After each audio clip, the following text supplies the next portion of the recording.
Olá, senhoras e senhores, bom dia, boa tarde, boa noite, né? Como a gente estava ensaiando aqui, depende do horário que você estiver assistindo nosso episódio. Estamos aqui com mais um episódio do CJP Cast, um podcast aqui do nosso escritório Cunha Jordi Pinheiro, Advocacia.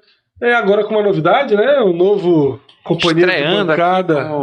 Essa árdua missão aqui de representar o Gustavo. Tiago, que é o nosso sócio aqui da área civil também, do nosso escritório. E agora, nesse novo episódio, falando com o doutor Leonardo Pinheiro da Silva, advogado, professor, mestre em Direito. Isso. Direito Constitucional, mas com foco em Direito de Família. E professor titular da Universidade da Amazônia, aqui em Belém. Obrigado por ter vindo, Leonardo. E o tema que a gente vem falar hoje é sobre advocacia em Direito de Família. Na verdade, carreiras, vamos falar sobre início, a escolha da área, né? A história do Leonardo, que é uma história bem interessante, de começo de interação, as relações criadas no mercado aqui da advocacia aqui em Belém. E a gente vem, já desde já, agradecendo a tua presença mais uma vez, agradecer também o presente, aqui uma lembrancinha que a gente recebeu aqui no escritório, o livro de Atos dos Testadores, que é um manual prático, a gente estava falando, é um manual prático de testamentos, apenas de sucessões, né? De sucessões como todo, com foco no... Muito bacana aqui o livro Atos dos Testadores, o que você gostaria de dispor, mas tem receio de fazer, de Leonardo Amaral Pinheiro da Silva. Obrigado também pelo presente. A gente vai eu já sou o primeiro, vou ler isso aqui. A gente vai ter que tirar do 0 em 1 vai aqui. Vai ter que marcar a vez aqui, vai ser marcar a vez. Leonardo, obrigado por ter vindo. Eu queria que você se apresentasse aí também para o nosso ouvinte, para quem está assistindo. E a gente já começa aqui. A gente fez um roteirinho, mas a gente nunca segue. Claro. Isso aqui é um bate-papo, fique tranquilo. E a gente vai descobrir aí alguns bastidores aí da advocacia em Direito de Família, com o tempero da pandemia, que já sabemos, né? A gente ouviu algumas notícias que mudou bastante a advocacia nesse período, né? Isso. Obrigado, Yuri, obrigado, Tiago, obrigado aí ao escritório Cunha Jordi Pinheiro, Advocacia. Essa ideia de um podcast é uma ideia muito bacana para trazer aí o passo a passo das carreiras dos advogados, né? Eu, como advogado, digo sempre que quando eu era garoto, até porque a minha família, o meu pai era advogado, é advogado especializado em Direito de Família, meu avô era advogado de Direito de Família, então antes de eu começar a ter o conceito de 2 mais 2 é 4, eu já sabia o conceito do direito todo, ramo, jurídico, etc. Então isso sempre foi uma coisa muito na minha cabeça e óbvio que desde quando eu comecei a estagiar... Sempre quis ser advogado. Para falar a verdade, nem sempre eu quis ser advogado, porque eu fui do NPI, Núcleo Pedagógico Integrado do FPA. E na FPA, no segundo ano, nós dividimos CH, CB e CE e tem matérias específicas. E tiveram 3 matérias interessantíssimas que nós demos à época. Contabilidade, Direito e Administração. E eu confesso que eu fiquei apaixonado nas aulas de administração em marketing. Aí, mais uma vez, a questão da influência do pai. Eu falei pro meu pai, cheguei com ele. Nada disso. Pai, eu quero fazer administração. Rapaz, ele só faltou me deserdar. Eu não sabia nem o que era ainda deserdação. Né? Se fosse hoje, dava para proteger. E ele ainda me justificou, Leonardo. Tu queres fazer administração, marketing? Eu te pago minha especialização. Mas tu não vai te formar em administração. Me proibiu. Aí me fez, eu acabei enveredando, claro, que fui pro direito. Fiz um curso de Direito muito bom, da qual tive a felicidade de ter sido meu professor, assim como a professora Sônia Teixeira, que foi outra professora que me trouxe uma experiência grande no campo do Direito Civil, me fez amar o Direito Civil. Dentro do estágio, por incrível que pareça, eu passei só 2 anos no campo do Direito Civil. Eu fiz muito Direito do Trabalho, que me permite hoje ter uma base de Direito do Trabalho, mas quando eu me formei, não teve para onde fugir. Eu fui para a área do Direito Civil, para a área do Direito de Família, tive esse contato com o Direito de Família com meu pai, gostei, passei a praticar o Direito de Família, a exercer um pouco da questão, como a gente fala, que todo advogado de família é um pouco psicólogo, né? Ele tem que ser um padre, tem que ser um psicólogo. E como eu comecei a lecionar logo depois da minha formação em Direito, eu já quis afobadamente fazer logo Direito de Família. E aí, mais uma vez, a interferência do meu pai, que disse, não, tem que ser um professor de Direito Civil. Começa na teoria geral, vai para obrigacional, contratos, dar todo o direito civil, Legal. para depois ficar as famílias e sucessões. E graças a Deus eu segui. Porque hoje eu me considero um advogado de direito de família com muita base no direito civil, com muita base no direito sucessório. Eu sou capaz de passear em qualquer ramo do direito. E isso te dá, por exemplo, muito mais força para tu poderes escrever um livro fundamentado no direito contratual, fundamentado no direito. Então, a minha carreira, ela foi direcionada muito para o que eu exercia na advocacia e pelo que eu lecionava. E, obviamente, que depois de 5, 6 anos já lecionando todo o direito civil, eu continuo lecionando. Hoje, por exemplo, eu tenho turma de teoria geral de direito civil, tenho turma de direito de família, tenho turma de direito sucessório, tenho turma de prática de família e sucessões, mas hoje a minha matéria é família e sucessões. Tá entendendo? Sim. Inclusive o que a gente estava conversando, não era? E Yuri, ainda agora, eu estava dizendo que até uns 3 anos, até antes da pandemia, né? Eu diria que hoje a minha área era 70%, 65% família e o restante sucessões. Hoje a coisa inverteu. Justamente porque, como ele falou no início aqui do podcast, a pandemia trouxe um efeito muito significativo para o direito brasileiro. A pandemia mudou muito a visão do brasileiro. Especialmente para a sucessória, né? Especialmente a parte sucessória. Aquela ideia, que é uma das coisas que eu tento nesse livro, que, como você apresentou, foi meu último livro, que eu fiz o lançamento dele tem 2 meses, 3 meses. E é um livro que trata de todo o ramo do direito sucessório, com foco no planejamento sucessório. Uma das coisas que eu tento trazer neste livro é a ideia de desmistificar aquela ideia de que você fazendo testamento seria você vaticinar, você agorar a própria morte. Não. A ideia tem do muito testamento... isso, né? A cultura, especialmente nossos avós e tal, né? Vou fazer testamento pra quê? Vai chamar. Tô bem, né? Não vai acontecer comigo. Talvez seja esse um dos motivos que a pandemia trouxe isso, né? A gente acabou vivenciando. Até chama, exatamente. E a gente tenta quebrar isso, porque na verdade a ideia de você fazer um testamento é a ideia de você fazer um planejamento sucessório. É a ideia de você não ter mais dor de cabeça lá do outro lado e seus filhos se matando aqui. E a pandemia, ela mudou essa concepção. Você resolve a vida de quem fica, na verdade. Exatamente. Você facilita a vida de quem fica. Com os vários instrumentos jurídicos, da qual o testamento é de longe o maior. Tá? Mas você pode fazer doação com antecipação de legítima, você pode fazer doação saindo da parte disponível, você pode fazer partilha em vida. Então isso tudo a gente trata aí como efeito direto da pandemia. Legal. Porque a pandemia, como eu disse, a pandemia trouxe 2 realidades para o direito brasileiro, para o Brasil, e que eram diferentes. Eu atesto isso para vocês porque eu posso dizer que hoje, no meu escritório, chego a ter 55%, 60% de questões sucessórias em detrimento de família. A quantidade de pessoas que nos procuram para fazer inventários judiciais, inventários extrajudiciais, planejamento sucessório, testamento, a minha média é fazer 1, 2 testamentos por semana. Caramba. Por semana. Por quê? Porque tem essa preocupação hoje do povo brasileiro que não existia. Sim, ou seja, além de trazer o próprio evento, né, os números aí que nós tivemos na pandemia, no mundo inteiro, alarmantes, de morte, muitas pessoas vieram a falecer por conta da pandemia, ou seja, trouxe uma demanda de fatos ocorridos, mas também trouxe uma certa temeridade, um alerta. Exato. Nossa vida não é, a gente não é tão nós somos finitos. Exatamente. Lembrou isso a gente que a gente tem. Era difícil a gente, cara, aquele negócio de chamar a própria morte, não sei o quê, de fazer. Eu não vou fazer testamento, que isso chama, vai dar briga, assim, mudou, então. E as pessoas tinham uma concepção, por exemplo, testamento cerrado, que eu explico aí. O testamento cerrado é um testamento que é secreto. O objetivo dele é você não exteriorizar. Quando eu falo secreto, tu vai logo permitir, tá, Leonardo, então como é um testamento aberto, o público, né? É um testamento aberto, todo mundo pode fazer, todo mundo tem acesso? Todo mundo pode fazer. Mas todo mundo tem acesso? Vocês podem acessar o meu testamento público? Não. E isso é uma luta hoje dos cartórios, que essa questão do testamento público ser aberto, ele é aberto. Interesse até para os herdeiros existe questionamento, vocês podem ver. Então não é assim. Mas existe a ideia do testamento secreto, que é exatamente para quê? Para você deixar aquele sigilo e só ter a consequência pós-morte. Então isso tudo são formas de planejamento sucessório que o brasileiro passou a entender que precisa ser feito, e não mais como algo de agorar a própria morte.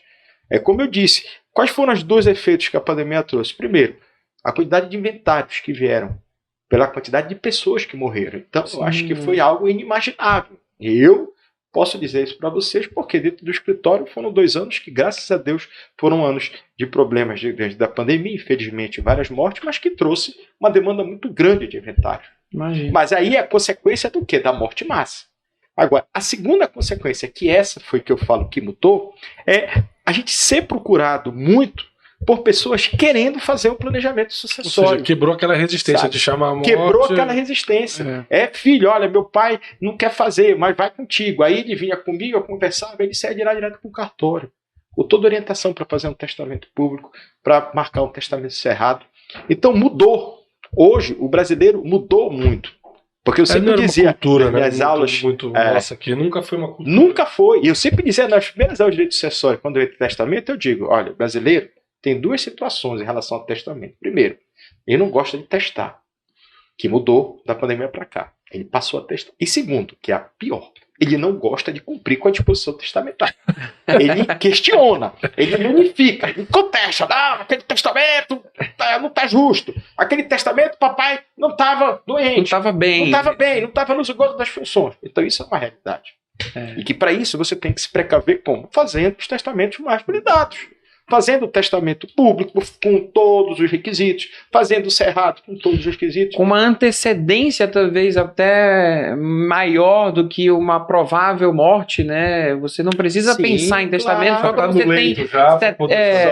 Exato. Que aí não tem nem como discutir, não era essa a situação. Cada vez mais se preocupar, por exemplo, olha, eu fazer um testamento, meu médico me dá um laudo. Eu estou em pleno uso e gosto das minhas funções, saúde perfeita, pronto, tá ali, junta, deixa anexo. Porque isso é um fato, diferente do direito americano. O direito americano, o americano eiva todos os esforços possíveis e imagináveis para cumprir uma disposição testamentária. O cara vai até onde tem que ir para cumprir.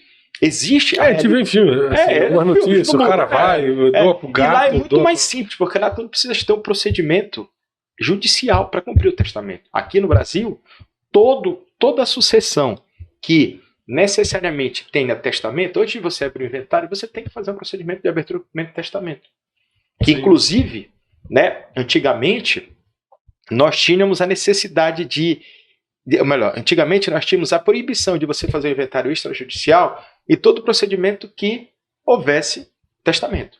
Aí nós, do IBDFAM, na época, redigimos um ofício direcionado ao Tribunal de Justiça, nos moldes do que outros tribunais e outros IBDFAM já tinham feito, pedindo que fosse baixada uma resolução admitindo que, se eu faço a abertura e cumprimento de testamento judicial, dando tudo ok, pedindo autorização para fazer o inventário extrajudicial, que seja feito extrajudicial. E o tribunal baixou a resolução. Papel importante do IBDFAM. Isso foi uma resolução decorrente do IBDFAM. Eu ia falar assim, você também é presidente do IBDFAM, Instituto Brasileiro de Direito de Família. Você sempre foi membro, ou seja, pelo que eu entendi, assim, no início da tua carreira, sempre foi direcionada a favor ou contra a vontade, mas para seguir no direito de família, não tinha opção. Não tinha opção. Então, assim, eu já se filiou assim, eu nasci, vou me filiar logo no direito de família. Vai ser. Eu, como sempre digo, eu estou presidente, tá? Você é presidente hoje. Estou presidente hoje, estou no meu terceiro mandato com uma diretoria, uma super diretoria.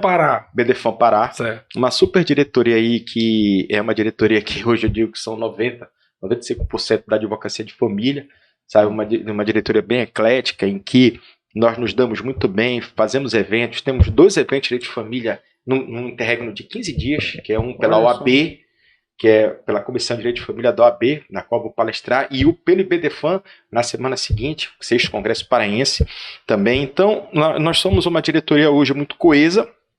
Eu estou no 3º mandato, tá entendendo? Já estou saindo e estou aqui porque foi um consenso e me pediram para ficar regularizando algumas coisas. Agora sou membro do IBDFAM desde 2000. Já fui diretor secretário, vice-presidente, diretor social, já passei por tudo, participei de... Hoje já tivemos 13 congressos nacionais. Nos últimos 2 eu palestrei. Eu consegui palestrar nos congressos nacionais em Belo Horizonte, mas eu estou desde o 3º congresso participando dos eventos do IBDFAM. A gente estava falando no último episódio sobre exatamente a organização de congresso, a importância disso na vida, não só acadêmica, mas na vida profissional do advogado, de termos de reciclagem, de networking, enfim, de uma série de benefícios para a carreira do advogado. Mas mais do que isso, o que você está trazendo aqui é a importância para esta carreira, para o exercício, para quem enfim, seja qual for, tem um instituto, tem uma associação específica. Importante participar. É que você participa desde o início e isso, claro, te permitiu, nos 2 últimos congressos, ser um palestrante, mas você já participa dos eventos sempre. E também do dia a dia do Instituto. Olha, eu tenho hoje 7 turmas de família e 2 de sucessões. Uma de teoria geral. Eu digo para eles que eles não mensuram, lecionando, vendo direito de família, vendo direito de sucessório, eles não mensuram o que representa um evento desses, como as 16 palestras, sendo aberto por o presidente nacional, que é o Rodrigo da Cunha Pereira, falando do tema interessantíssimo, que é a família simultânea, e sendo finalizado pelo Mário Delgado, que é o redator, o assessor do redator do Código Civil de 2002, que é o Ricardo Fiuza, assessor direto, ele fez a revisão do Código Civil. É um evento que é como se você fizesse uma pós-graduação dentro de uma graduação. Porque você vai poder, primeiro, se deparar com professores que você estuda nos livros e com temas interessantíssimos, que abre o leque para você fazer um TCC ou qualquer outra coisa. Tá? E eu participo disso e com o engajamento que eu fui tendo, com a análise, eu separava, quando tinha o evento do IBDFAN, sempre são de 2 em 2 anos. A gente fazia um nacional, aí no outro ano o internacional. Aqui em Belém a gente faz um amazônico, no outro ano o paraense. Então, cada vez que tem um evento desses, eu vou, me dedico, passo o dia, fico no congresso, nesse negócio de ir para o congresso para ficar passeando, porque a gente vai anotando e vai trazendo coisas importantíssimas para a advocacia. E isso que é o que te diferencia. São os temas novos, são as ações novas, as ações diferentes, as ações que tu dás entrada e você vê aí com os advogados do sul do país, não, eu entrei com essa ação aqui e tal, tu não estás fazendo nada de diferente. Então é importantíssimo, eu convivo com esse BDFAN, com Maria Berenice Dias. Maria Berenice Dias hoje é uma das defensoras de tudo, mas eu convivo, na época ela era defensora da questão dos direitos homoafetivos. Eu lembro da aula do professor, do saudoso professor Zeno. Foi meu professor na faculdade e assim, eu conhecia a professora Maria Berenice através dos eventos aqui. Das citações do professor Zeno, numa xeroteca que a gente tinha lá na UFPA, e a gente em alguns textos assim dela que eram disponibilizados. Ela sempre foi e vai continuar sendo referência para muitos tempos. Muito grande. Eu digo que é o melhor, eu costumo dizer, que eu tenho nessa prática já há muito tempo, ela é atual vice-presidente nacional. Presidente nacional. Eu costumo dizer que tem 2 livros que são meus livros de cabeceira. O livro do Magistério, que eu acho que é o dela. Para mim não tem um livro melhor que o dela. Para o aluno estudar. É muito próximo das minhas aulas, da sistemática das minhas aulas, mas eu tenho um livro de um advogado, que para mim é o livro da advocacia, que é o do Rufo Madalena. É um grande amigo nosso, já veio aqui a nosso pedido mais de 3 ou 4 vezes para palestrar, vem nesse evento agora. E o livro dele é um livro sensacional para o advogado.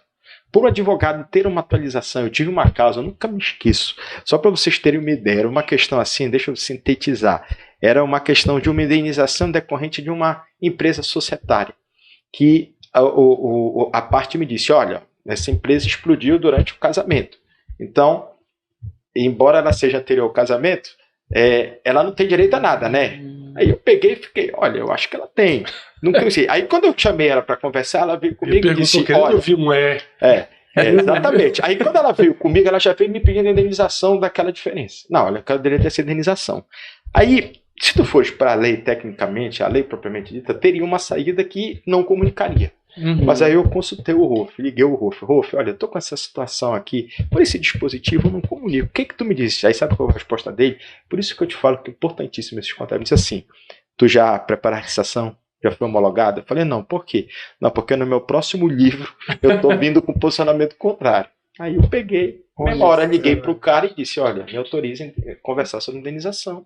E por quê? Porque se eu fosse colocar isso, aí a mulher pegava, assinava, amanhã entrava com uma outra ação pedindo revisão, e aí acha me chamar. Eu sou um cara muito justo. Eu não vou jamais fazer uma coisa que esteja errado, ainda que no interesse de um cliente meu.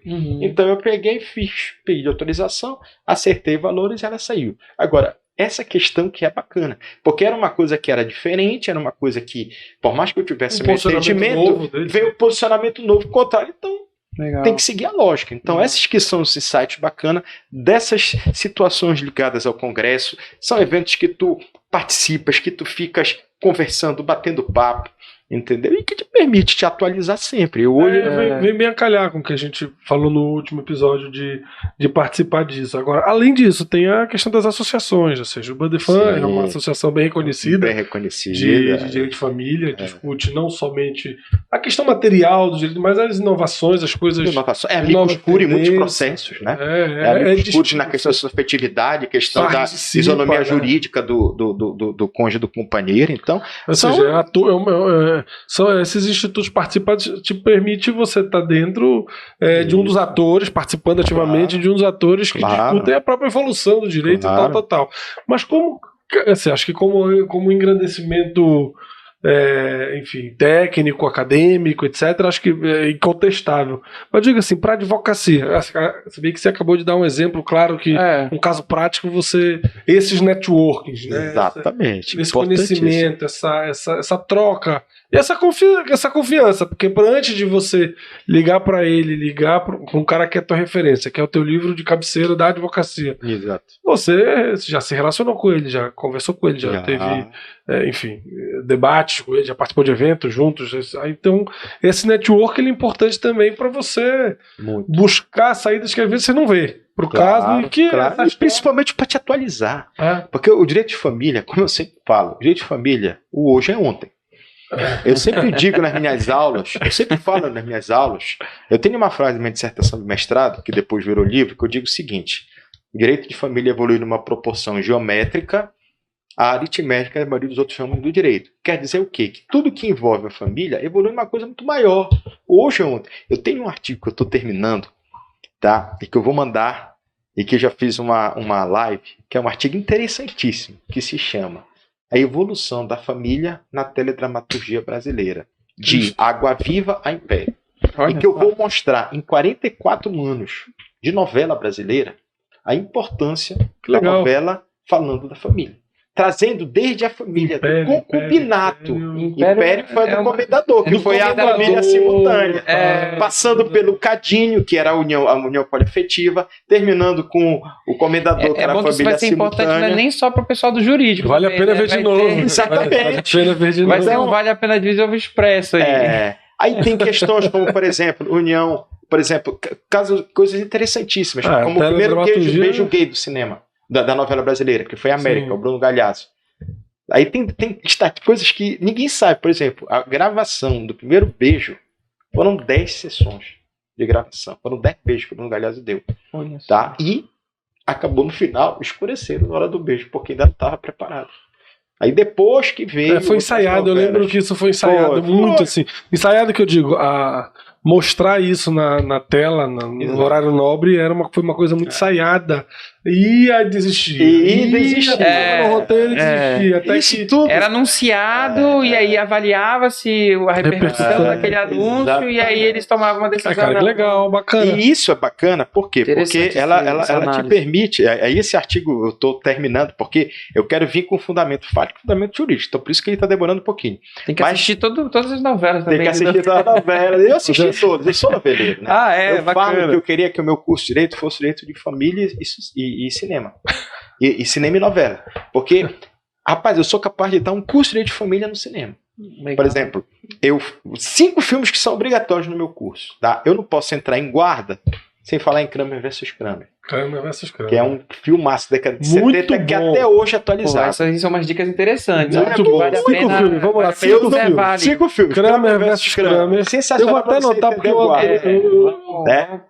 Kramer vs. Kramer. Esse eu já vi. Aí, divórcio. Eu não posso entrar em divórcio, para tratar do divórcio litigioso, sem passar a Guerra dos Roses, que é aquele com o Michael Douglas, que ele conta como se deflagra um divórcio litigioso e o final que é surpreendente. Tá? Típico da Guerra dos Roses, né? Com a Caitlin Turner e com o Michael Douglas. Sensacional. Aí eu não posso entrar em paternidade socioafetiva sem ver um filme da Michelle Pfeiffer sensacional, chamado Nas Profundezas do Mar Sem Fim. Que é a história de uma mãe que perde um filho com 2 anos de idade, aí encontra um filho com 10 já numa família que o registrou sem saber que ele tinha sido raptado. Morre a mãe e ela descobre e a criança é reinserida na família biológica. Aí tem os conflitos do parentesco biológico e socioafetivo. Sensacional. Legal. Aí o livro que deu origem ao meu primeiro livro. O filme que deu origem ao meu primeiro livro. Esse sensacional. O Amor Custa Caro. Que é com George Clooney e que conta a história de um dos grandes advogados de família americano, que é especializado em pacto antinupcial, que deu origem ao meu primeiro livro, Pacto dos Noivos. Entendeu? Então, bacana. São filmes, ainda falta tem outros. Falta um. Direito sucessório, também uma aula de direito sucessório, e pior, nacional. A Partilha. Com a Glória Pires. Aquele ali é uma aula de inventário extrajudicial. Uma aula de inventário extrajudicial. Então, esses são alguns filmes. Antes da lei de inventário extrajudicial. Antes da lei de inventário. Até. A lei de inventário extrajudicial, se não me engano, é 2007. Esse filme, se não me engano, é 2005. Então, são filmes assim que, pô, se eu pudesse ter tempo para assistir com eles, e claro que eu não vou ficar assistindo sem falar nada, eu paro, técnico e tal, seria sensacional. Legal. Então, é muito bacana o Direito de Família por isso. Eu faço um link. E tem outros filmes, Leis da Separação, que é também muito legal, de 2 advogados que se atraem, aí começam, são advogados formalistas, e por aí vai, inúmeros que tem, sabe? Um que eu acho sensacional, legal, que é uma comédia romântica, que também é uma aula de cumprimento de testamento. Procure-se uma noiva. Procure-se uma noiva. Com o Chris O'Donnell e Renée Zellweger. Uma aula de, primeiro, como a fazer uma abertura e cumprimento de testamento, e segundo, modalidade de testamento, que é condicional com termo em carta. Porque o bastidor do filme é um avô deixando o testamento para o neto condicional. A ele casar, ter 4 filhos, casar na capela tal e até o dia tal. Então você tem condição, termo e cargo. O que é diferente. Parece até que foi feito por um professor de direito. É sensacional esse filme. Então, não vai ter ideia de fazer botar isso, não é ideia, não é sugestão para ninguém. Isso aqui é um filme, é um drama. É muito legal essa interação do família. Eu gostei, acho que eu vou fazer. De filme, de novela, porque isso fora novela, né? Fora novela, toda novela tem um problema de família. Tem. Relação parental direta, traição, que mais? Família simultânea, união estável, né? Toda novela tem problema de família. E sabe o que é o mais interessante? Vai ser legal esse artigo. Vai ser bacana. E sabe qual é o foco, a principal pergunta do artigo? A vida imita a arte. No caso, a novela ou a arte imita a vida. Aqui no Brasil, que eu não sei se vocês sabem, mas já fez um estudo que a melhor novela, uma das melhores novelas do mundo é a brasileira. Mexicana é lá atrás, mas a brasileira é uma das melhores. E isso eu vou mostrar no artigo. Todos os problemas que a lei vem e regulamenta uma situação de direito de família, a novela já vinha trazendo outro. Por exemplo, Constituição de 88. Qual era a novela que passava? Para mim, a melhor novela da Globo. Vale Tudo.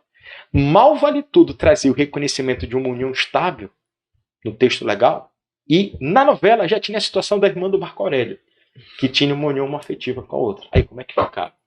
Então, são negócios assim sensacionais. Bacana, porque, por exemplo, a DPF de 2011 mal tinha saído o reconhecimento do STF para recepcionar as uniões homoafetivas como se fossem estáveis. Em 2010 já tinha a novela do Cadinho, trazendo a união poliafetiva.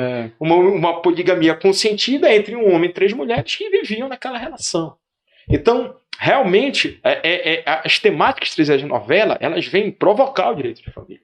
Elas vêm mais avançadas que o próprio leva da figura do Cadinho. Muito legal. Interessante, bacana. Isso é um exemplo prático, né, da relação do direito enquanto influenciador na sociedade, ou o contrário. Ou o contrário, né? Essa é a grande... E é por isso que, como eu falei naquela frase, né, é por isso que eu terminei, como a gente estava conversando ainda agora. As minhas aulas de direito de família são aulas que eu termino sempre com a interjeição ainda. Por quê? Porque o direito de família, o direito de família hoje é ontem. Tá tendo relações. Hoje é ontem. Não quer dizer que daqui a 10 anos, se eu tiro o posicionamento de uma forma hoje, vai ser o mesmo daqui a 10 anos. Então, a gente tem que ter isso em mente. Você tocou num ponto bacana, assim, como é que um advogado agora, assim, o advogado encara essas mudanças, assim, no seu dia a dia, nos seus posicionamentos, muitas vezes você mesmo se contradiz. Uma hora você está defendendo. Isso é uma questão complicada.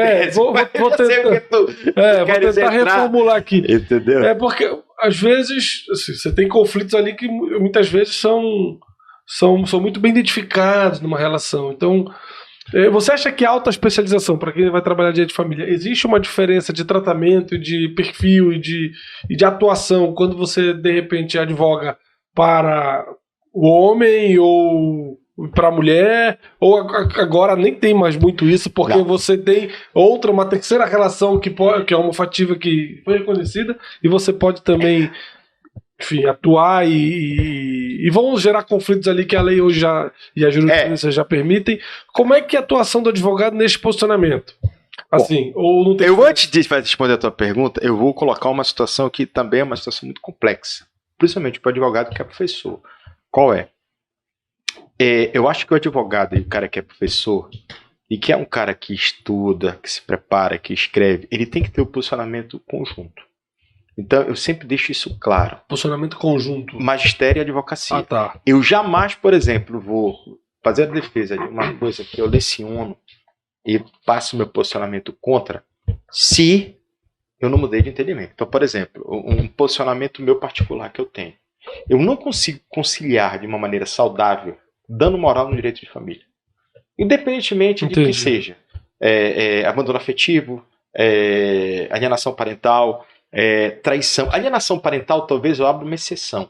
Porque na alienação parental é a única lei no direito de família que admite expressamente a responsabilidade civil. Agora, abandono afetivo, traição, eu não concordo muito. Dando moral, eu me filio. E eu acho que tu não pode banalizar. Eu acho que aquele efeito que é da responsabilidade civil, o efeito pedagógico e o efeito compensatório, não cabe nessa situação de direito de família porque envolve outras coisas. Então, se eu tenho esse posicionamento, não vais me ver fazendo uma sustentação oral no tribunal defendendo um dano moral por alienação parental, dano moral por abandono afetivo ou por traição. Eu posso até por alienação parental que eu já mudei de posicionamento, mas por isso não. Então, acho que isso é importantíssimo a pessoa ter. E é uma das razões que muitas vezes eu termino minhas aulas com a interjeição ainda. Porque eu ainda não mudei meu posicionamento. Não quer dizer que eu vá mudar amanhã. Claro. Mas hoje o meu posicionamento é assim. Agora... Não, faz sentido, assim, eu me filio ali a esse posicionamento.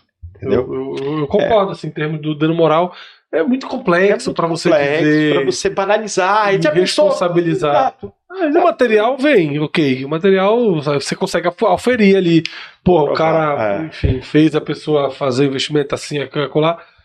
Você tem é oferível. Agora, moral, tem muitas coisas que levam. E pro jeito de família, que é uma relação sensível. É sensível. É mais complicado. Mas para além disso, acho que o que eu peguei que o professor falou era exatamente essa necessidade de coerência, né? De você ser exatamente o advogado que você é. Se chega um cliente, vai explicar ali, eu imagino que o cliente chega com uma carga ali negativa, dizendo porque ela fez isso, ela fez aquilo, ela é isso, ela fez...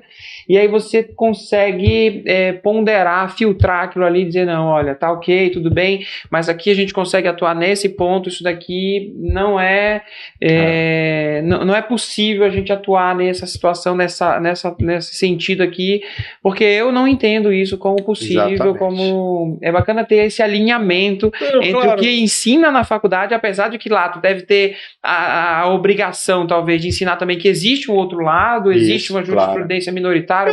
É o que a gente fala da turma da Nancy Andride. Turma da Nancy Andride, terceira turma da STJ, é que mais defere dano moral. Qualquer coisa que chega lá, ela é vanguardista, ela é inovadora. Foi a que deferiu dano moral por abandono afetivo, deferiu por traição, etc. Então, tens que mostrar o posicionamento, tens que mostrar, tem que deixar o aluno se filiar. Sim. É o posicionamento dele. E tanto que eu já peguei TCC de aluno que foi o TCC, o primeiro TCC e tudo mais, e o posicionamento dele era dano moral do direito de família. E o cara quis fazer comigo e eu aceitei. Porque é uma forma de desafiar se eu mudo o meu posicionamento. Eu gosto de aluno advogado que desafia, assim, que é um pouco abusadinho. Eu acho que movimenta a máquina. É importante, né? A gente cresce no desconforto, a gente cresce naquelas áreas. Agora, respondendo a tua pergunta... Isso é no teu caso que é professor, assim, vamos... Sim. Uma pessoa que não é professor, ou seja, não tem em tese esse conflito. Eu entendi o teu conflito, eu acho que é coerente até o posicionamento. Agora, uma pessoa que não tem conflito, que não teria esse conflito, não é professor... É mais à vontade. Né? Pois ok, mas como, no exercício da advocacia em si, né, do exercício da advocacia em si, para quem não tem esse conflito, existe uma diferença de atuação de posicionamento, hora defendendo A, hora defendendo B? Pois é, essa pergunta é uma pergunta realmente difícil. Tá? Por quê? Por que eu tô fazendo essa pergunta? Só para explicar. Eu estava, nos 2 episódios atrás, a gente entrevistou aqui a Amanda sobre do direito eleitoral.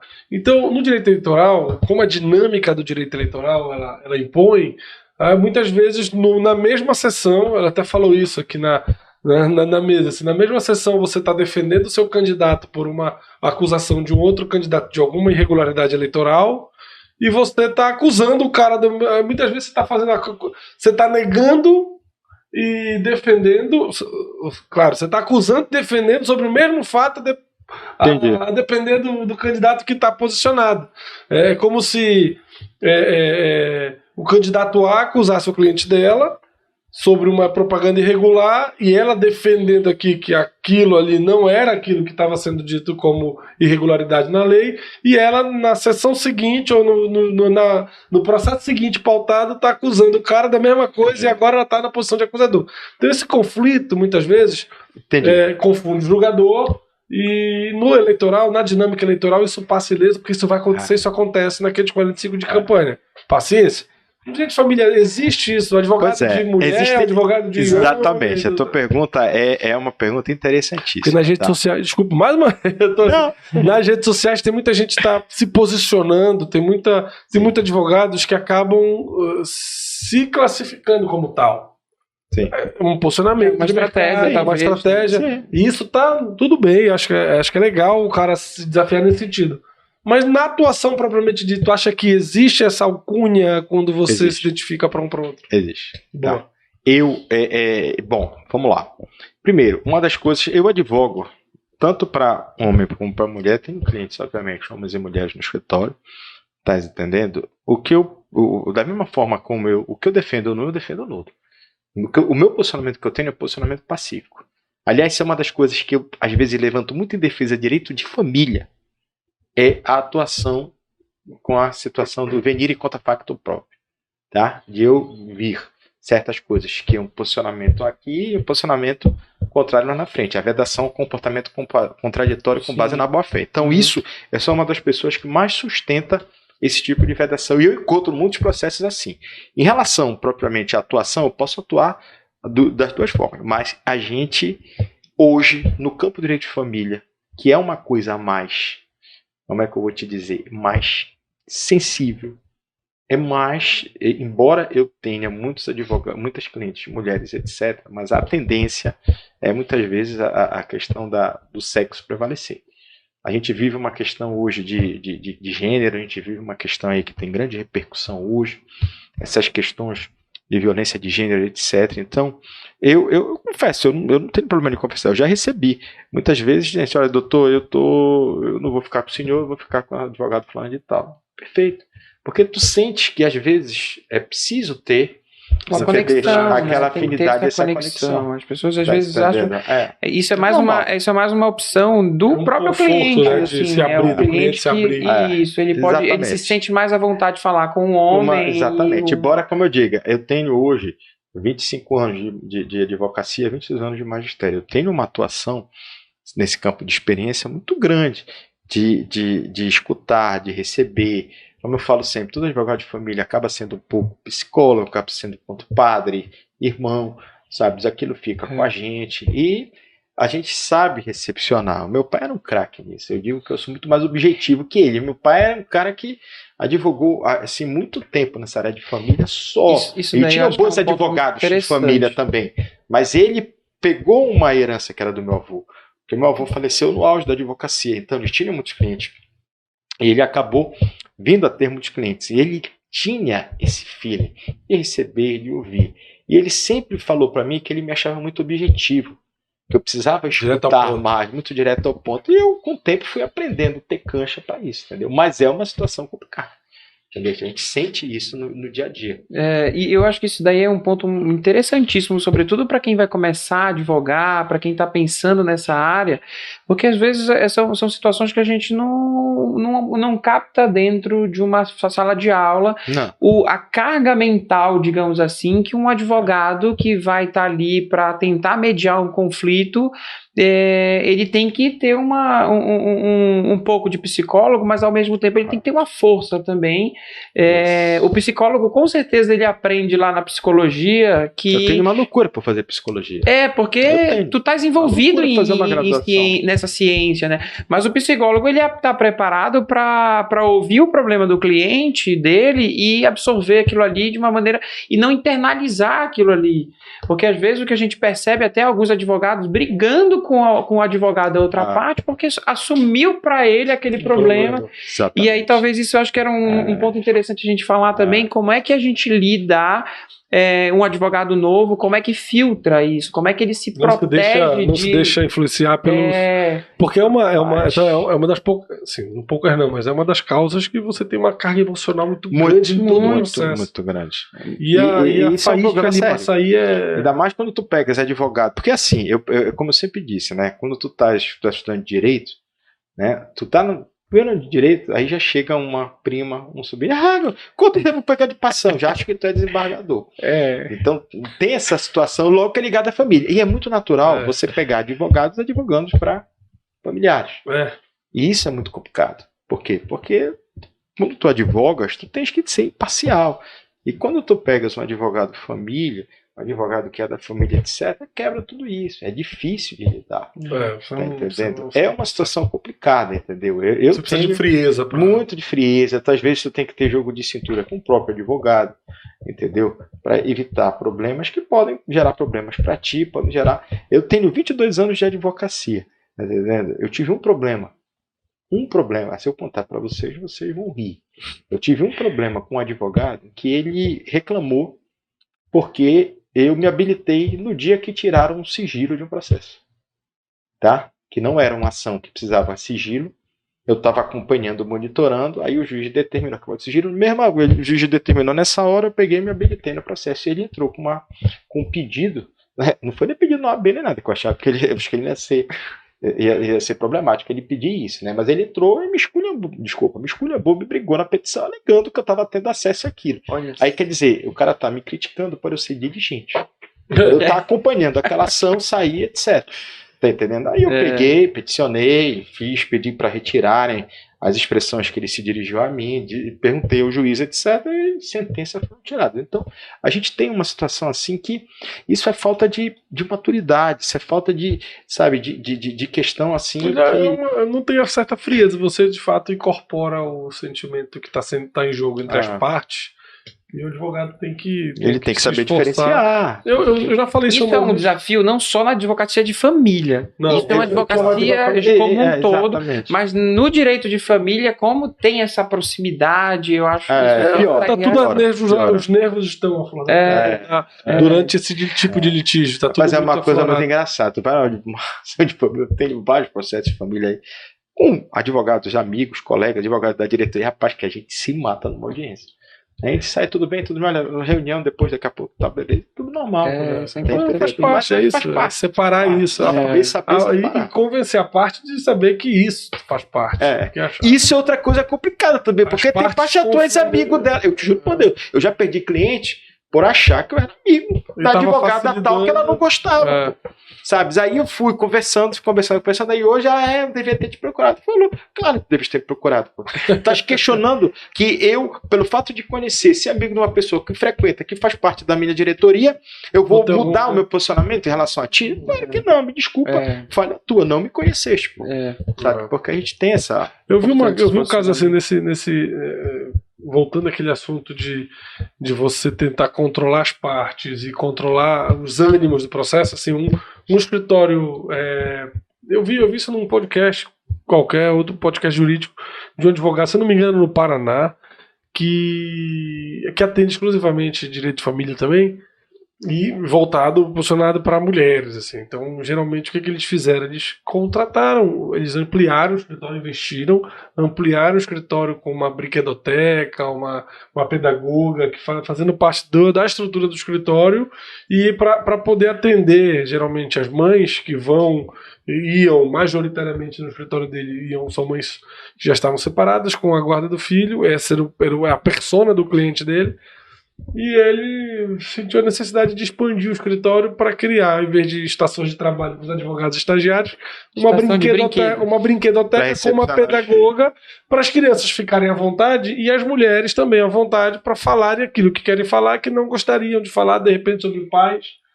Dos filhos das crianças que estavam lá. Então, legal. Eles perceberam. É muito legal você ter esse insight de perceber no teu negócio aquilo que se ajusta. Então, você vai expandir, você sempre ouve, cara, você vai expandir para aumentar a sala de reunião, para aumentar a recepção, para aumentar a estação de trabalho. E esse escritório, vendo a necessidade desse escritório, de expandir para criar uma sala de que a criança pudesse ficar tranquila, eles pudessem conversar com a mãe o tempo que fosse necessário para poder fazer. Então, assim, eles conseguiram aumentar a quantidade de clientes pela repercussão que essa expansão deu. Legal. São insights bem legais da advocacia, de entender o próprio negócio. E são detalhes que, no caso da advocacia em direito de família, eles já perceberam lá.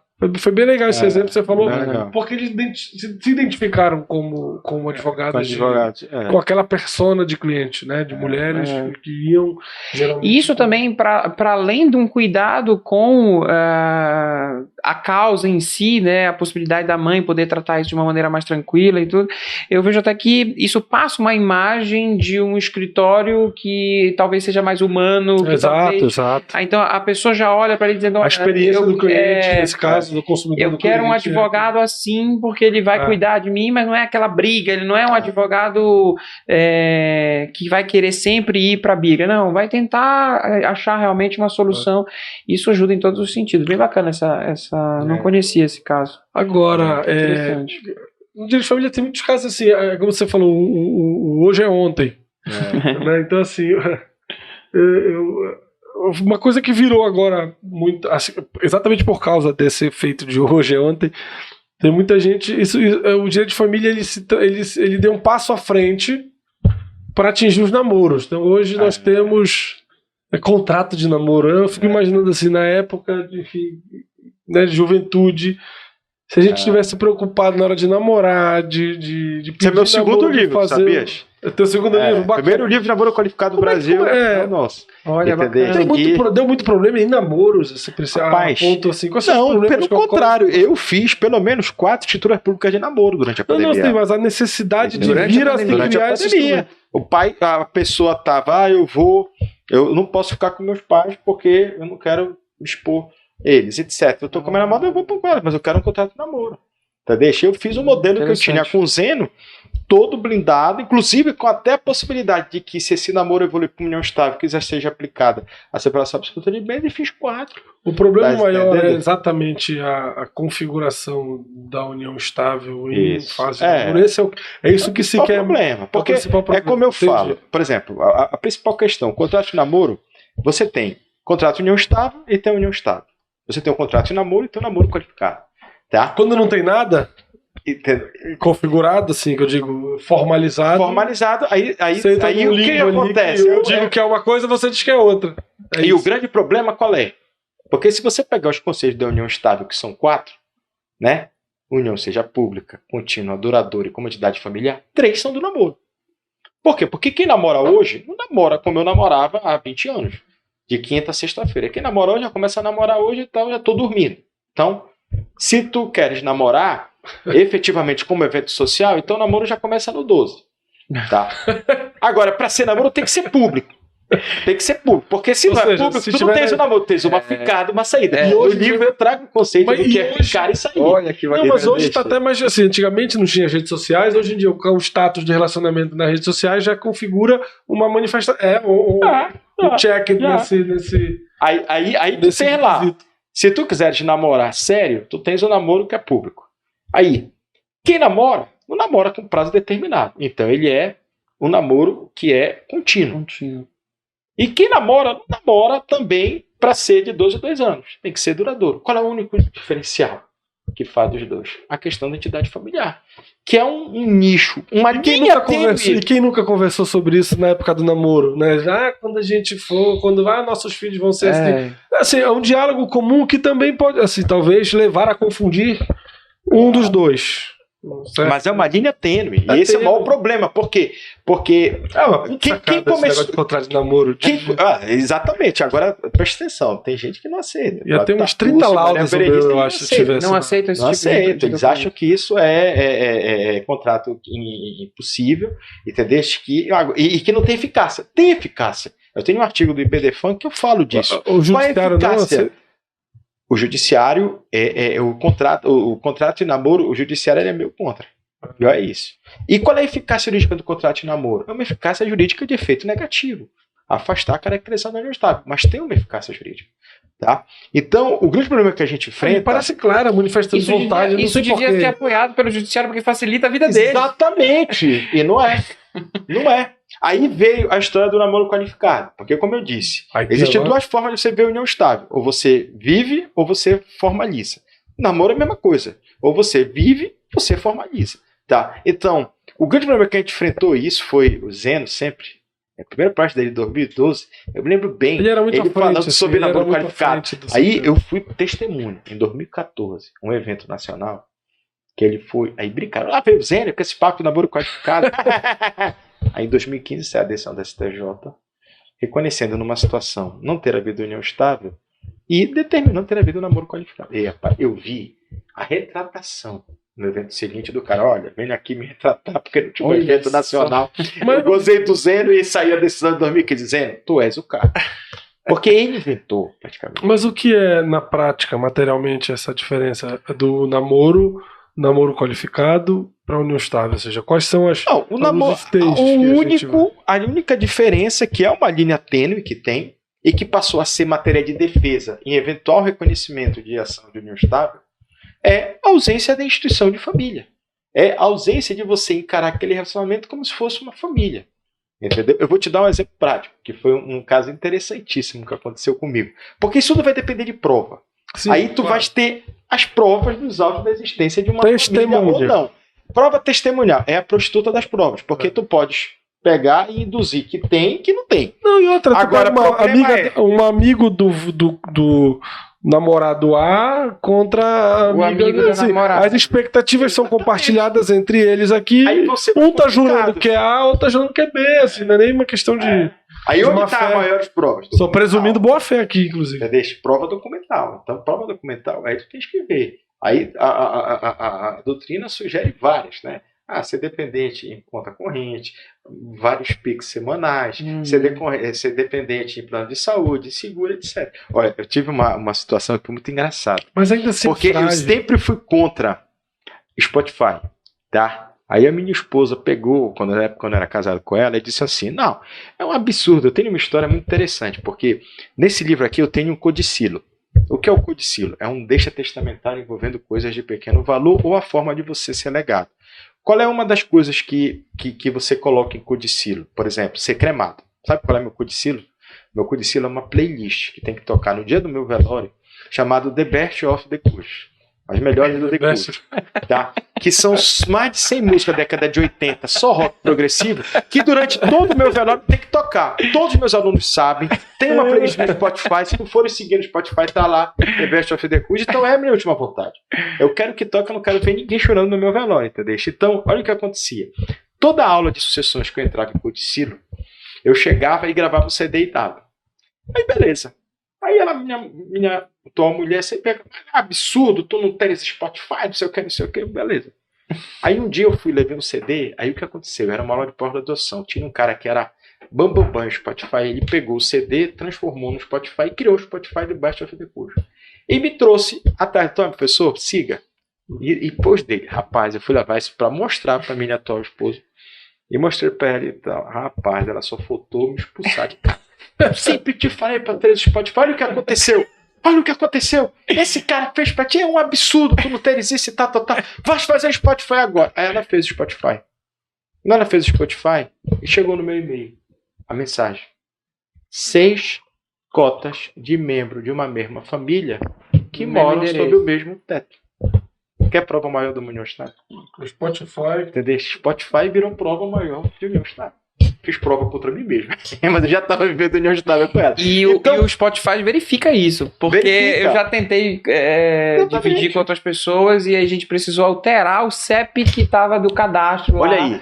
porque ele mandava uma mensagem, olha, você tem uma pessoa que está com um CEP diferente do seu, no seu... Olha que legal, o Spotify Meio criando de prova. meio de prova para caracterizar uma união estável. É interessante. Então, é complicado, porque, como eu estou falando, é uma linha tênue. Mas materialmente, o que assim, vai conceitualmente, então, o que diferencia o namoro qualificado pro, assim, do namoro para união estável, não existe mais. O namoro normal hoje não existe mais. Já começa no qualificado. Sabe? Já começa no qualificado. Porque o que é o namoro? O namoro, eu sempre falo que o namoro ele tem um cunho social. O namoro tradicional, o namoro enquanto fenômeno até 6 horas social. da tarde. Cara, o namoro ele gera verbos. Paquerar, catetar, flertar, chavecar. Ficar, chavecar. Tudo isso é verbo. O namoro gera bens, objetos. Uma namoradeira. Aquela cadeira, uma namoradeira, aquela menina que fica aqui. Sim. Tá? O namoro, ele tem um fenômeno social grande, mas a estrutura dele era uma estrutura com uma coisa natural, prévio noivado, prévio casamento. De uns tempos para cá, essa modernidade das relações, essa história da amizade colorida, essa história de ficada, saída, acabou dando um novo conceito. Tá? Por exemplo, ficar e sair. Eu trago o conceito de ficar e sair. Eu trago o conceito de ficar e sair. Então, o conceito de ficar e sair é um conceito, por exemplo, que é um conceito clandestino. Não dá para tu efetivamente dizer que uma ficada e uma saída é um namoro. Por quê? Porque pressupõe que você não dê publicidade. Então, você não quer assumir. Tá? Eu até conceituo que o que é ficar você ficar com alguém, um beijo, etc. uma noite. O que é sair? É uma ficada reiterada. Que já pressupõe uma relação sexual, já pressupõe uma saída. Na verdade, estou saindo com... Exato. E qual é o código secreto que eu tenho certeza que vocês vão identificar? Oi sumido. Oi sumido. E aí fake. Né? Eu sempre brinco que... Isso já serviu de prova em algum processo teu? Olha, não era contínuo porque ele me... Oi sumido. Tem um sticker no Instagram, tem um sticker no WhatsApp que a gente conhece, que tem o e aí oi sumido, tem o e aí fake. O oi sumido pra mim significa 3 coisas. Você vou te pedir um favor, você vai se relacionar sexualmente hoje, tá entendendo? Eu vou te pedir dinheiro. Só vou dar as 3 coisas. Entendeu? Eu sempre falo isso. E isso virou uma moda. Agora, qual é a diferença dessa relação para o namoro? É a ausência de um público, de você tornar isso público. Porque a partir do momento que você, nessa ficada, nessa saída, você começa a exigir, não, eu não quero que tu vá sair e tal, não, eu quero que tu fiques aqui, etc. Então tu já começa a direcionar para o namoro. O namoro qualificado. O namoro já começa no 12, já começa dormindo, aí tu vai perguntar, Leonardo, dormir sob o mesmo teto é requisito para união estável? Não é e nunca foi. Você pode ver uma união estável morando em teto diferente, mas é uma prova, tá? Não deixa de ser um indício. Um tempero a mais ali. Um tempero a mais, exato. E a relação vai tendo toda essa durabilidade, você fica conhecendo, você viaja. É realmente complicado. Você definir esse ânimo, esse status de querer virar família. E é por isso que os tribunais têm... Ainda assim é duro você dizer assim, o que é ânimo de fato e o que é, às vezes, o curtir do namoro. É muito complicado. A doutrina determinar, eu bato foto, fulano e sua esposa. Né? Participa dos eventos, como senhor e senhora fulano de tal. Tá entendendo? Então, isso são provas documentais que caracterizariam o que seria uma união. Ou seja, mas assim, ainda que não é admitido, acho que é dirigente e é saudável você constituir uma prova daquilo que você quer de fato, ou seja, contrato de namoro, contrato de não união estável, que dá no mesmo. Dá no mesmo. Que cabe assim, parece então, de união estável na separação absoluta de bens, entendeu? Quer fazer um contrato? Então já faça. Já estipula logo o regime de bens, já faz as coisas. Aqui é o grande problema, é a grande consequência. Ou seja, mas para que tudo isso? Por causa do regime de bens, se for configurada a coisa A, tem influência. Se não for coisa B, não. Mas eu sou muito procurado para isso também. A pandemia foi direto também. Sabe? Porque eu também, assim, a pessoa, muita gente faleceu e tem gente que pode vir a falecer a qualquer momento e assim, se precavendo, querendo passar, são idosos, etc. Entendeu? Então são situações que a gente se depara. É a modernidade de hoje. São as relações o advogado tem que estar acompanhando, não tem jeito. Não dá para ser aquele cara... não dá para ficar só lá dentro do escritório resolvendo uma coisa. E aí tem uma questão interessante também. A gente está falando da questão das desmistificações, né? Então, por exemplo, esse livro desmistifica a ideia do quê? De você estar agorando a própria morte fazendo testamento. Os 2 primeiros, Pacto dos Noivos e Pacto dos Namorados, já é uma outra desmistificação. O primeiro, desmistificar a ideia de você casar optando por uma separação total de bens, seria você casar já pensando em se separar. Claro que não. Tem que acabar com isso, rapaz. Hoje as relações elas são muito efêmeras. Essas redes sociais, Facebook, Instagram. Exato. Por quê? Porque se não der certo o teu casamento, Deus me livre e guarde isso acontecer. Eu vou bater agora só para madeira. Tá? Se Deus me livre e guarde isso aconteça, uma coisa já está resolvida entre vocês. Partilha de bens. Exato. Não vai ter outras discussões sobre isso. E isso é o ideal. Então a gente tem que desmistificar esse negócio. Eu digo que, e no livro, eu defendo que o regime legal do silêncio da parte devia ser a separação absoluta. E se tu quiseres casar na comunhão parcial, tu pegas e optas. Entendeu? Quando, na verdade, isso facilitaria muita discusão, né? Evitaria muita discussão. Mas de fato... Quando ainda estava boa o relacionamento. Ainda gera, ainda há esses grilos, na verdade, essas coisas de amaldiçoar, de não sei o que, de agorar. Esses costumes, na verdade, de você questionar se você quer fazer separação porque tá pensando em separar. Não tem nada a ver. Eu passei por isso. É o mais seguro, inclusive. É o mais seguro dos. E no segundo, quando eu falo de união estável, é a mesma coisa. A ideia de você contratualizar uma relação de união estável é a mesma coisa. É você resolver uma partilha. A ideia de você contratualizar um contrato de namoro é evitar um problema maior, deixar as coisas definidas. Eu digo que é mais seguro no caso de união, porque assim, as pessoas só pensam o seguinte: a gente vai construir uma vida e tu já tá pensando em separar, em ter tuas coisas. Não é. É você proteger, inclusive, o outro lado. Porque claro.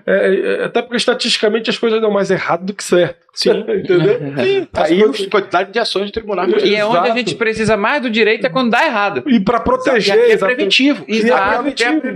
Ou seja, se você tá em imagina um casal que tá casando agora, vai construir a vida e fala assim, pô, qual é o regime mais seguro para nós? Eu sempre falo, é o regime da separação total. Por quê?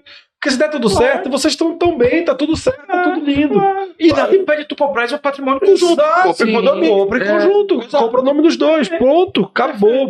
O pacto pode ser. O pacto prenupcial, o nupcial pode também regulamentar e trazer os contornos daquilo que pode ser feito e tal. Agora, se der errado, agora se der errado, meu patrão. Se der errado, um responde pelo problema do outro. Aí um que tá bem, tem uma carreira boa, tem patrimônio e tal, o outro tá numa carreira e começa a dar. O prejuízo de um atinge o outro. Aí você vai correr atrás do advogado para tentar consertar as coisas e tentar fazer. Então, assim, o regime mais seguro é de separação total. Eu tive um caso. A convicção desde estudante. Eu tive um caso muito interessante. Só que tem esse negócio de, não. Eu tive um caso muito interessante. Dentro do que você tá falando. Que foi um caso, não é de amigo meu que joga tênis comigo, que ele chegou comigo. Tá dando dica já. Mas foi um pacto antipsial diferente que eu tenho hoje. Eu sinto ele como diferente. Porque os dois eram meus amigos. Eles chegaram e falaram, a gente vai casar e tal. Aí ele chegou e se afobou e disse assim: a gente já optou pelo regime de bem, não é, amor? Vamos casar na separação total. E o amor virou pra ele: não. Conversamos sobre isso. Rapaz, aí eu senti aquele início de para com isso. Deixa eu bater bola sozinho aqui. Deixa eu bater bola sozinho aqui. Aí eu expliquei pra ele tudo. No dia seguinte eles voltaram com uma ideia sensacional. Qual foi? Não vou casar mais. Entendeu? Não. Eles eram dois profissionais, né, da saúde, um médico, um dentista e tal. E eles decidiram o seguinte, que eles vão casar na separação total. E vai vigorar a separação total para todos os bens adquiridos para qualquer outro fim que não seja residencial. Por exemplo, ele compra o carro, ele compra o consultório, ele compra um hospital. Tudo vai ser separação total. Agora que todo imóvel residencial prevaleceria a comunhão parcial. No caso, casa, apartamento, cobertura, casa em Salinas, Rio de Janeiro, casa em Mosqueiro. Eu achei sensacional, porque eles fizeram uma mesclagem de dois regimes de bens dentro da realidade deles. Exato. E a gente fez um pacto antinupcial. Muito legal. E saíram assim. Então, o cara hoje tem uma casa em Belém, uma casa em Salinas, uma casa no Rio. Cada um tem o seu consultório e salas que eles alugam. Mas aí você tem uma coisa... Os residenciais são deles e os comerciais são de cada. Mas aí você tem uma coisa muito, muito legal, assim, onde os dois estão no mesmo patamar de informação, de orientação, onde não há o que geralmente há. a desconfiança e a diferença, né? Não, mas assim, mais a desconfiança sobre o objetivo, não é nem a diferença de entendimento, de conhecimento. Não é de entendimento de conhecimento, mas é de nível de atuação, por exemplo. Bem. Se os dois são empresários, os dois são médicos, quando você pega, por exemplo, um empresário médico, mas uma pessoa que é do lar. Aí talvez a realidade seja outra. Mas a gente teve um problema sério, rapaz. Uma vez eu tive um debate numa sala de aula sobre isso, porque a pessoa diz, Leonardo, mas eu acho que tu deverias rever aí questão de gênero. Aí a gente enfrenta a questão de gênero, tu deverias rever esse teu conceito, porque ainda hoje a quantidade de mulheres que não trabalham, para os homens que trabalham em função do cara estar trabalhando, isso justifica prevalecer a comunhão parcial. Não, é prevalecer, ok. Eu acho até que... Mas prevalecer legalmente como preferência em caso de silêncio. Não é o problema. Mas eu estou dizendo assim, eu estou falando de duas pessoas que optam discutir o regime de bens, ainda que nessa situação da questão de gênero que você falou, que é verdadeira, estatisticamente real, mas assim, é dizer o seguinte, olha, estabelecer como aconteceu nesse teu exemplo, deles identificarem ele assim, olha, a gente se confia, nós confiamos e nós podemos solucionar dessa forma. Perfeito. O que eu estou dizendo é que muitas vezes, no próprio casal que está casando, isso já, assim, a gente já viu, há uma desconfiança de um com o outro. E assim, não, aí que vem a pergunta fatídica, tu tá fazendo isso porque tu tá pensando em outra coisa. Não, cara, porque isso aqui é a melhor opção para nós e a gente consegue blindar essa tua desconfiança de uma outra forma no pacto. Exatamente. E tem várias saídas. Tem várias saídas. Sim, Isso é uma questão também que eu sou muito procurado. Planejamento matrimonial. As pessoas me procuram demais. Eu digo sempre que tem... tem muita demanda de planejamento matrimonial? Que bom, porque assim, a impressão que eu tinha nesse mercado... Quantidade de pacto nupcial que eu remeto para cartório é uma coisa muito grande. Isso é bom. E esses pactos mais diferenciados. Não é aquele pacto simples. Vou casar de separação total, vida, cara. É um pacto para cada caso. Já fiz pacto de indenização por traição. Esse é sensacional, sabe por quê? Porque as partes elas não conseguem mensurar o que representa tu fixares em pacto antinupcial um contrato estipulando uma indenização. Qual é o diferencial? Quando eu fixo uma indenização em caso de traição comprovada no valor de R$1 milhão, eu afasto a possibilidade de amanhã, se houver a traição, de eu entrar com uma ação de indenização por ato ilícito alegando traição. E eu atraio o quê? Perdas e danos. Então basta eu mostrar o contrato, o descumprimento e pronto. Eu não preciso tentar discutir a traição como ato ilícito, porque tem turma no STJ que reconhece que não cabe. Não, como dano moral. Tudo bem. Se for a turma da terceira turma do STJ, tudo bem. Mas, então, eu já fiz pacto nesse sentido. Eu já fiz pacto, rapaz, esse foi sensacional, que muita gente acha machista, mas é a forma dele se amar. Eu fiz um pacto antinupcial na separação total de bens, que o cara estipulou indenizações quinquenais, caso ultrapassado com quem eles se encontrassem casados. Os dois já estão com 15 anos, a mulher já recebeu uma Mercedes com 5 anos, um apartamento de 160 metros quadrados com 10, e agora ela está indo para a casa de Salinas. Por quê? Porque foi a forma dele se amar. Separação total de bens, mas a cada 5 anos que ela está com ele indeniza ela e é obrigado a transferir o imóvel nos 5 anos. Olha só. Então cada um tem a sua forma de se amar. E acho assim, sem as polêmicas, assim, vai ter gente que vai pular, como você falou, cara, mas como você falou, respeita a forma, se tá combinado, se tá combinado, funcionou pra eles. Fez um bom trabalho. Eu acho que a gente tem que ter criatividade, bancar essas posições na atuação profissional. No nosso caso, na atuação profissional. E entender, ter a sensibilidade de você entender o que teus clientes estão querendo no momento. Para poder ter o feeling de poder passar para eles as soluções. Exatamente. Foi bem cumprido, foi bem feito. E cara, então aí, 15 anos. Nossa, bacana. Assim, agora, eu tinha a impressão de que o direito de família ele é um direito muito próximo. Assim, todo mundo se mete nessas discussões pelas cargas de pré-conhecimento que tem, ou de concepções que tem, às vezes até de preconceitos que tem. Preconceitos. Então, mas é muito próximo, porque a cada olhada para o lado você vê uma situação sendo aplicada, você vê o direito de família sendo aplicado ali. Então você vê isso em todos os sentidos. Agora, essa assim, como crítica, né, as pessoas, existe uma proximidade, um domínio né, um pseudo-domínio do assunto, como crítica, como a valoração moral até. O julgamento moral sobre aquilo que está vendo. Claro. As pessoas se posicionam muito. Agora, pouca gente, eu tinha essa impressão, pouca gente buscava essa proteção preventiva. Isso mudou pelo jeito. Ou pelo menos a minha compreensão está errada em relação a isso. Isso é bom, porque cria mercado. Cria mercado para o advogado. Isso é bom. Esse livro, esse meu primeiro livro, né? Eu tenho 3 livros que eu sou apaixonado. Esse daí, para mim, falando um pouco sobre a questão do magistério, esse livro, para mim, é um livro que é o maior de todos, porque ele é um livro de um semestre de civil. Eu consegui com um livro, são mais de 350 páginas, ele trata de todo o direito sucessório, ele trata de testamento, trata de planejamento sucessório, mas trata de tudo que tu queres saber. Então ele é um livro maior. Mas, por exemplo, o primeiro livro, que foi o Pacto dos Noivos, que eu trato sobre todos os principais pactos antinupciais que eu fiz com o Zeno, todos eu fazia com ele endossava todas as minhas ideias. Esse livro foi um livro muito bacana, porque ele trouxe esse feedback. Legal. Ele trouxe essa possibilidade de eu ser procurado por um planejamento matrimonial. Então, eu cansei de resolver soluções e ele endossava. Então, ele já está na 3ª edição. Porque a cada edição nova, quando você faz a edição de um livro, você precisa colocar coisa nova. Então, eu lancei ele, depois eu fiz uma 2ª edição com mais 2 modelos de pacto antinupcial e agora eu estou indo para a 3ª. Tá entendendo? Então, e vai evoluindo. A cada um diferente. Por exemplo, tem um pacto antinupcial, que eu sei que é uma coisa complexa, mas é uma realidade que vai acontecer. Porque hoje o que a gente fala muito? Em união poliafetiva e família simultânea. Não vai ter como amanhã eu não fazer um pacto trazendo a flexibilização do dever de fidelidade no casamento. Eu não vejo como isso não vai acontecer. Sabe? Inclusive, tem uma professora que é do Rio Grande do Sul. É complicado. E, inclusive, tem uma professora que já me dá até umas dicas. Diz, olha, Leonardo, eu já fiz um aqui. Eu falei, como tu fizeste? Simples. Conceito de férias na CLT. Eu falei, como assim? Você tem férias do casamento? Férias anuais no casamento, cada um viajando só a cada 12 meses. E lá eles estipularam, sem celular, não sei se com seu celular tem, mas viagens, cada um podendo viajar, independentemente do outro. E aí fica intrínseca o quê? A questão do dever de fidelidade. Então, são situações que amanhã eu ainda não fui procurado, tá? Deixar bem claro. E no dia que eu for procurado, eu vou fazer esse pacto e vou fazer a 3ª edição do livro. Entendeu?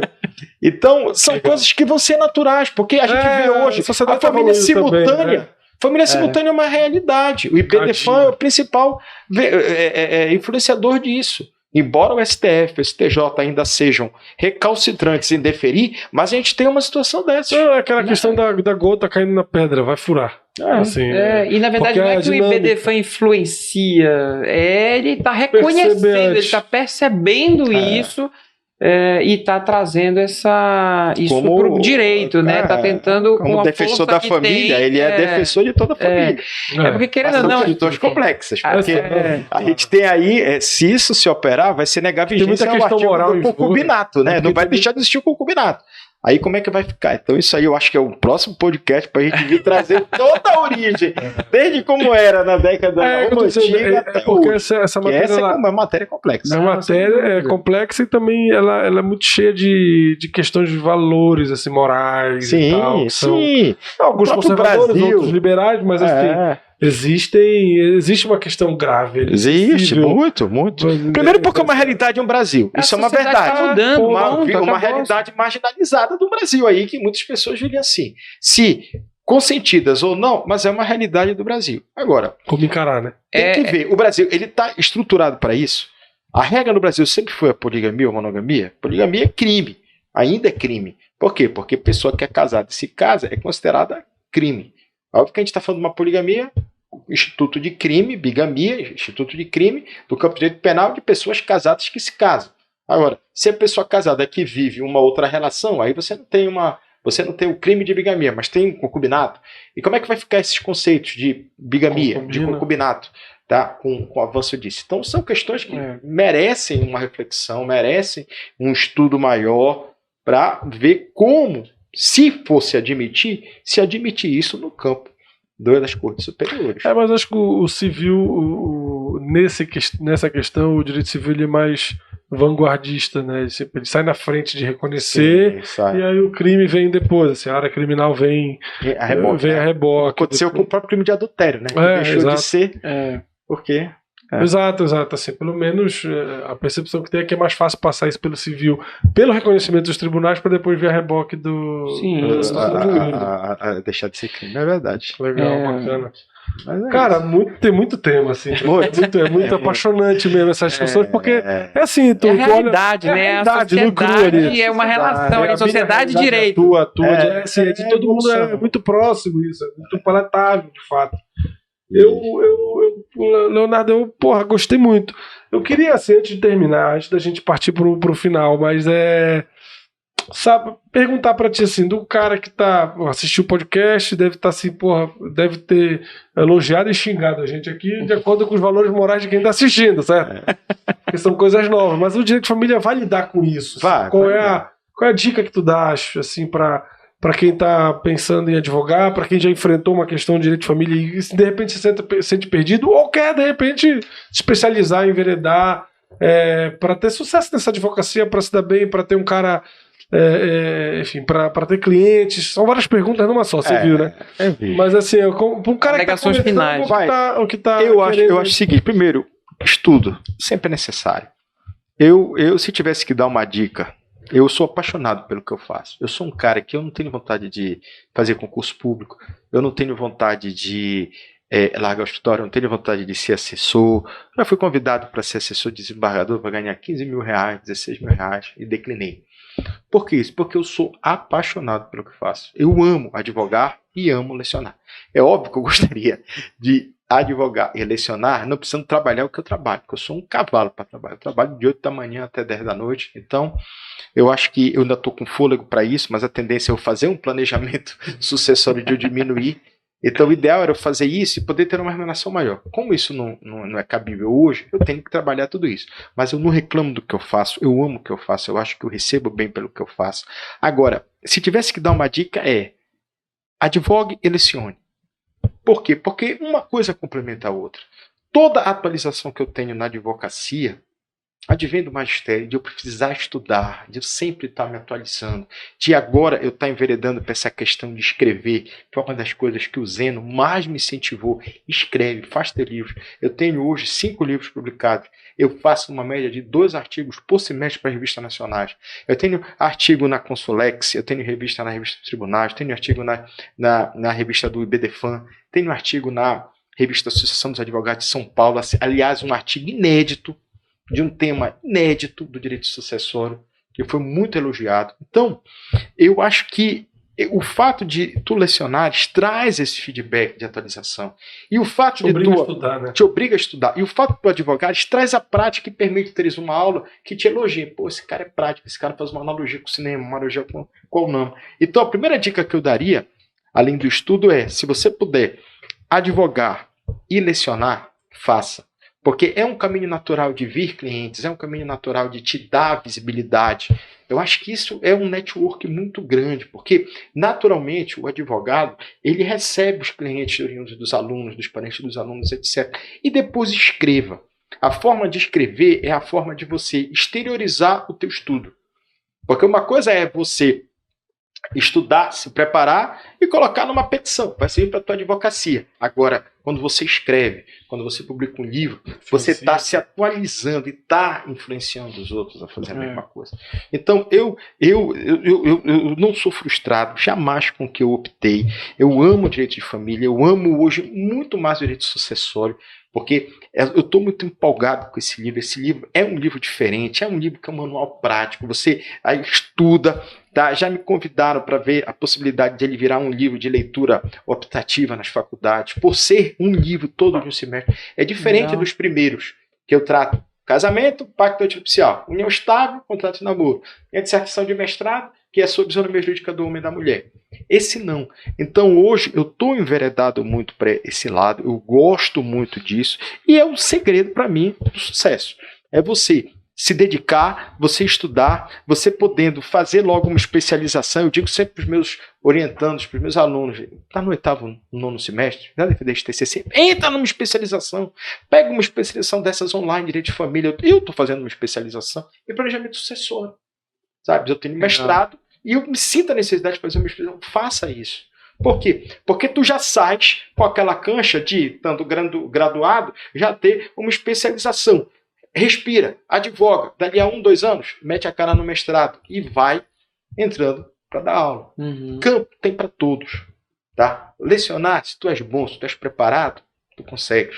Agora tem que ter esforço, dedicação, estudo, atualização. O direito de família é um direito diferente dos outros, porque exige uma atualização constante. Tu não pode deixar de estudar o direito de família. Não pode passar um semestre sem te aprimorar das leis que saem. Eu tenho um livro que eu não tenho, esse livro eu não posso nem publicar, porque é um livro que são todas as minhas aulas de direito civil.